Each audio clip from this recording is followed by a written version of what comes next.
Some personalities are drawn to enter at conception as a result of seemingly less worthy motives, greed, for example, or an obsessional desire that is partially composed of unresolved problems.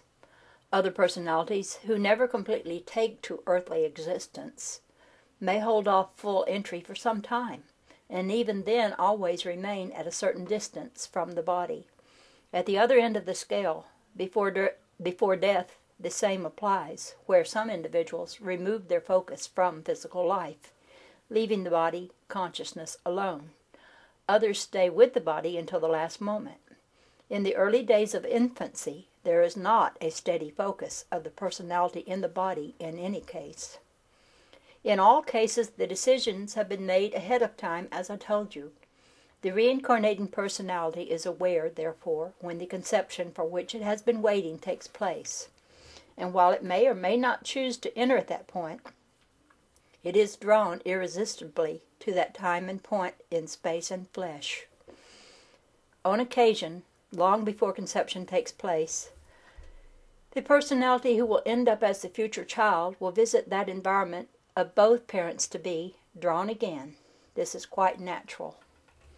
Between lives, an individual may see flashes of the future existence, not necessarily of particular events, but experience the essence of the new relationship, and in expectation remind himself of the challenge he has set.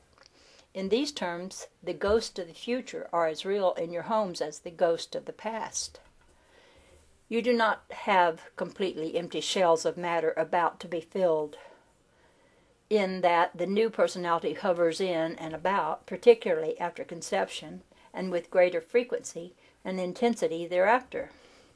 The shock of birth has several consequences, however, that usually draw the personality full blast, so to speak, into physical reality. Before this, the conditions are fairly uniform. The body consciousness is nurtured almost automatically, reacting strongly but under highly controlled conditions. At birth, all of this is suddenly over, and new stimuli are introduced with a rapidity that the body consciousness has never to that point experienced. It greatly needs a stabilizing factor. Previously, the body consciousness has been enriched and supported by deep biological and telepathic identification with the mother. The communication of the living cells is far more profound than you imagine. The identification is almost complete before birth as far as body consciousness alone is concerned. Until the new personality enters, the fetus regards itself as a part of the organism of the mother. This support is suddenly denied at birth. If the new personality has not entered earlier to any full extent, it usually does so at birth, in order to stabilize the new organism. It comforts the new organism, in other words.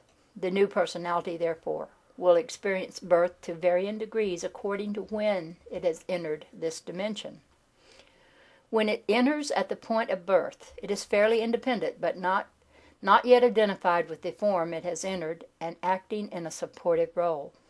If the personality entered at conception, or sometime before birth, then it has to some extent identified with the body consciousness, with the fetus. It has already begun to direct perception, though perception has begun whether or not it is so directed, and it will experience the shock of birth in immediate, direct terms. There will be no distance between the personality and the experience of birth then. The newly entered personality as a consciousness flickers in that there is a while before stabilization takes place. When the child, particularly the young child, is sleeping, for example, the personality often simply vacates the body. Gradually, the identification with the between-life situation dwindles until nearly full focus resides in the physical body. There are obviously those who identify with the body far more completely than others. Generally speaking, there is an optimum point of focus in physical reality, a period of intensification that has nothing to do with duration. It can last for a week or 30 years, and from then onward it begins to dwindle, and imperceptibly begins to shift to other layers of reality. Now, a crisis, particularly in very early life or very late life, may so shatter the personality's identification with the body that he vacates it temporarily. He may do one of many things. He may leave so completely that the body goes into coma, if the body consciousness has also suffered shock. If the shock is psychological and the body consciousness is still operating more or less normally, then he may revert to an earlier reincarnational personality. In such a case, this is simply a regression that often passes. Here we become concerned again with the animus and the anima.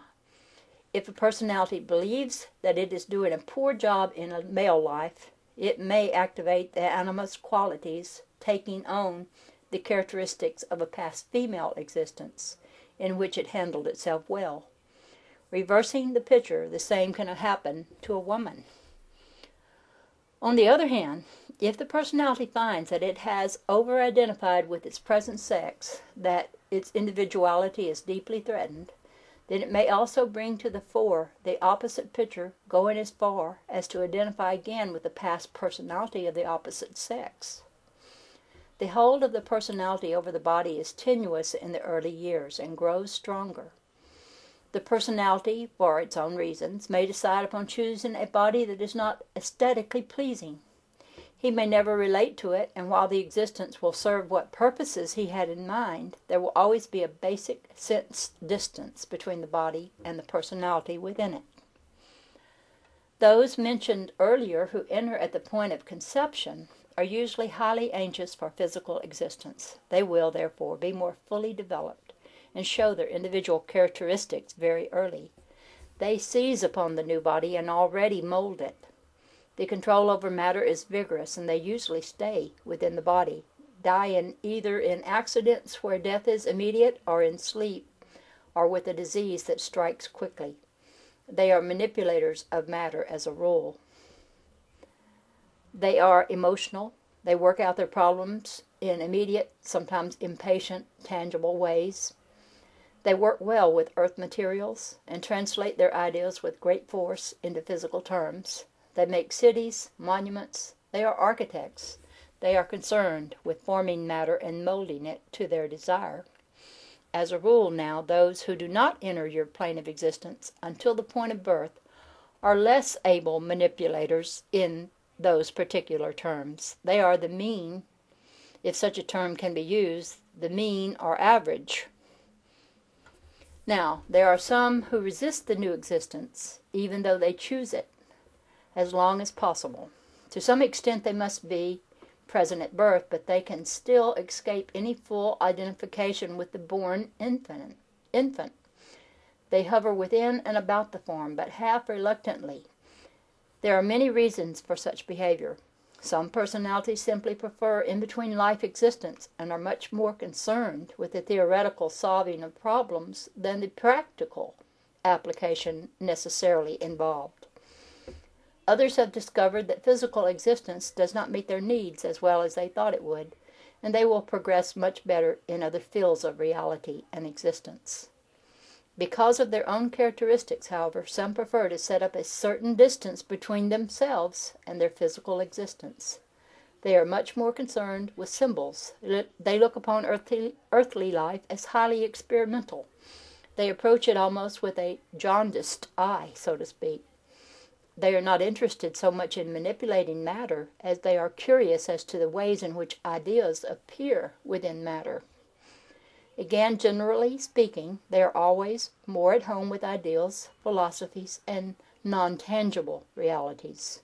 They are thinkers, always a bit apart, their body types showing a lack of muscular development. Poets and artists, while somewhat of this nature as a rule, are more deeply appreciative of the physical values of earthly existence, although they have many of the same characteristics.